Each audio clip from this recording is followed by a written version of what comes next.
1° aprile, nel giorno di Pasquetta, all'Arcoveggio sono andate in scena le 2 divisioni del Gran Premio Italia, prestigiosa sfida sui 2000 metri che ha visto il successo tra le femmine di Fanny Jo, guidata da Alessandro Gocciadoro, e tra i maschi di Flash NP, interpretato da Ferdinando Pisacani. Cavalla veramente forte, una cavalla completa e con ancora secondo me margini di miglioramento, sta ancora correndo con i ferri di allenamento, quindi secondo me tra le femmine è sicuramente una delle migliori. Io l'altro giorno azzardavo, è una cavalla che può andare a correre contro i maschi. C'è questa idea magari per il futuro o per il derby, oppure per il momento ci accontentiamo del circuito Filly? Ma guarda, io faccio con calma, poi quando siamo in prossimità derby, sicuramente con una cavalla di questo valore, se manterrà la forma, cerchiamo magari di non inseguire troppe corse. Adesso salterà sicuramente Padova, farà Modena e poi magari un pochettino di break per preparare il derby. Il derby poi, se ci dovesse arrivare veramente al 100% della sua forma e della condizione come la fine dell'anno scorso, perché no, provare anche con i maschi. Sì, là mi era venuto un po' male.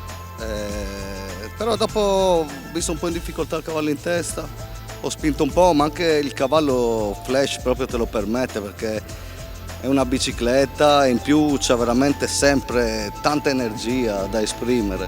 È un cavallo curioso, 2000 metri sicuramente li fa bene e adesso bisogna piano piano programmarlo. Forse non vi aspettavate neanche voi questo risultato? No, non ce l'aspettavamo di vincere, però noi siamo consapevoli già dai primi lavori seri, cioè già prima della qualifica del cavallo, perché lascia stare che è piccolo, esile, ma c'ha tanta energia e la esprime sempre al massimo, ha tanta voglia. Allora, grazie Nando, tanti complimenti a te e tuo papà Augusto e in bocca al lupo per il proseguo. Anche alla mamma però, perché è la mamma che sponsorizza, non il papà. Nel corso del pomeriggio il pubblico ha assistito anche alla prima prova del Challenge Roberto Andreghetti e al premio Mario Rivara. Entrambe le corse hanno ricordato 2 grandi protagonisti che hanno fatto la storia del trotto. Le corse hanno visto il successo di Eridamia, guidata da Marco Stefani, e di Cesare EMG, guidato da Pietro Gubellini. Spazio anche alla solidarietà con i gentleman che sono scesi in pista per la prova del torneo di beneficenza Gentleman for Life, che quest'anno destinerà i fondi alla Casa delle Donne per non subire violenza. Isabella Fabbri, una volontaria, ci parla di come svolgono l'accoglienza. Casa delle Donne ascolta e sostiene tutte le donne vittime di violenza o fisica o psicologica o anche economica, e fornisce servizi gratuiti e in anonimato, che possono essere colloqui con operatrici formate per queste situazioni, consulenze psicologiche, consulenze legali. Nei casi più drammatici e complicati anche la casa fornisce case rifugio, cioè dove le donne possono trasferirsi con i loro figli. Durante il pomeriggio, per il 2° anno consecutivo, è intervenuto anche Fabio Tosi, sindaco di Fiscaglia, comune di cui fa parte anche Migliarino, dove è presente un importante centro di documentazione del trotto. Oggi per noi essere qua e mettere veramente in mostra quello che è questo patrimonio inestimabile che grazie a 2 persone nostri concittadini che ci hanno permesso ovviamente di poter cofondare questo nostro museo, che oggigiorno, grazie alla disponibilità anche di Luigi Padroni, è possibile ovviamente visitare quotidianamente. Per noi è un motivo anche di vanto, un motivo di orgoglio, stiamo cercando di valorizzarlo sempre di più. Recentemente abbiamo anche presentato un progetto importante che prevede appunto la digitalizzazione di tantissimo materiale. Durante il pomeriggio l'autrice Flaminia Bottoni ha presentato il suo libro C'era una volta il driver, dialogo sul mondo delle corse al trotto tra una figlia e un guidatore di cavalli.